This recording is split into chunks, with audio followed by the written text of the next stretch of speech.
illustrator, writer, and occultist.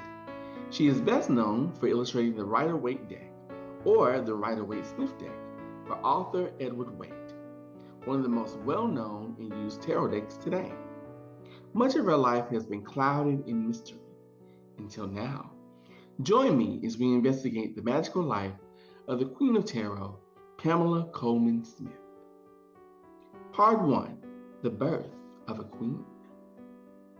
Pamela Colman Smith was born an only child to parents Charles Edward Smith of Brooklyn, New York, and Corinne Coleman of Boston, Massachusetts. She is the sister of painter Samuel Coleman. On February 16, 1878, for the first 10 years of Pamela's life, they lived in the city of Manchester, England. There have been many disputes when it comes to Miss Smith's racial background. Some argue that she is of Jamaican descent, while others say that she is of biracial origin. What we do know is, regardless of her ancestry, she deserves her flowers. All of them. Because of her father taking a job with the West India Improvement Company, they relocated to the city of Kingston, Jamaica in 1899. Together they would live here for several years, traveling between London, Jamaica, and New York. Part 2, Becoming an Artist. At the tender age of 15, Pamela moved back to New York City to study in the acclaimed Pratt Institute, where she majored in art. In 1893, under the supervision of painter, printmaker, and photographer Arthur Wesley Dow. Former students of the Pratt Institute include actor and playwright Harvey Fierstein, writer and director Robert Redford, and rocker Rob Zombie. In 1896, while in art school, her mother Corinne died in St. Andrews, Jamaica. Smith herself was ill on and off during these years. She would also make the decision to drop out of the Pratt Institute in the following year of 1897, going back to live in England. It was during this time that she became an illustrator.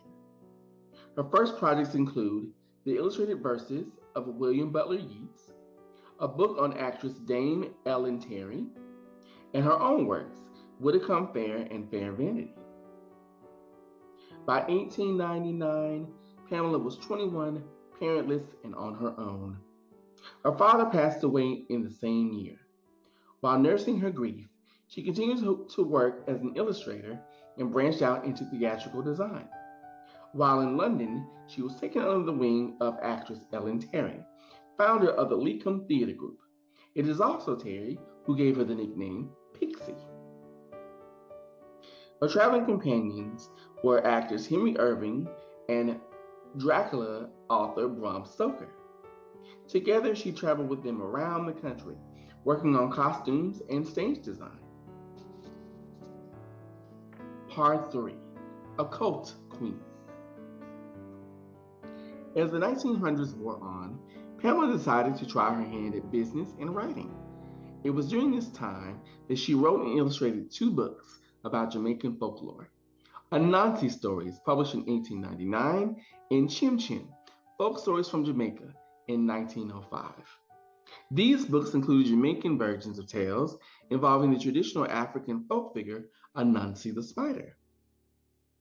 In 1903, Smith launched her own magazine, The Green Sheaf, with contributions by Yeats, Christopher St. John, Cecil French, and others.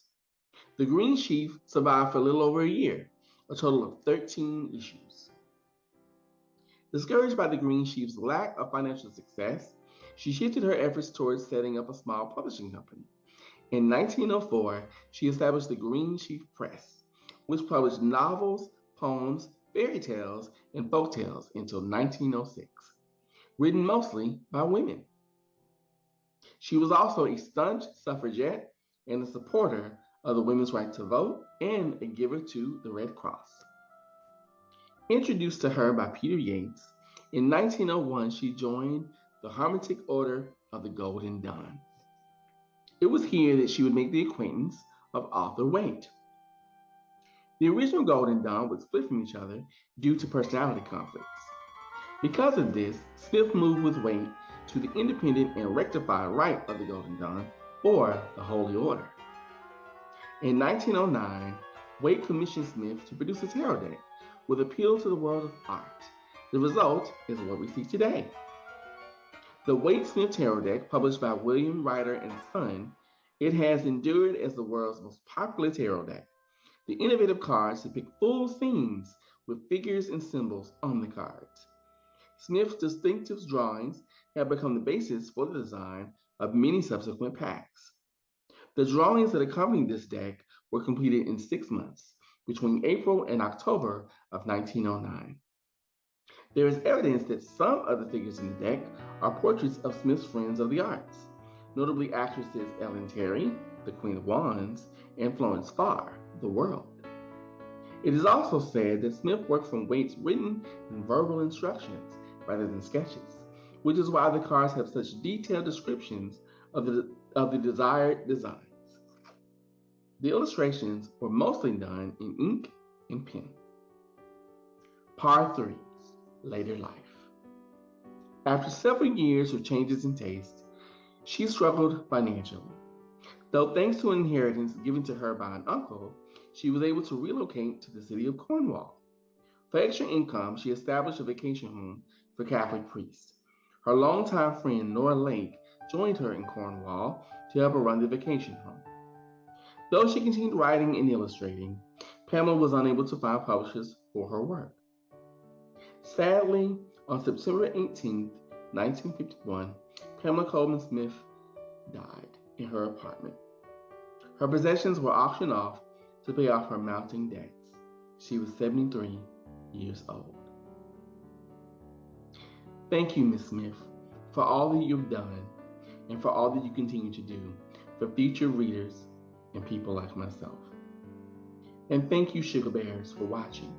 If you like my work, make sure you like, share, and subscribe. See you next time.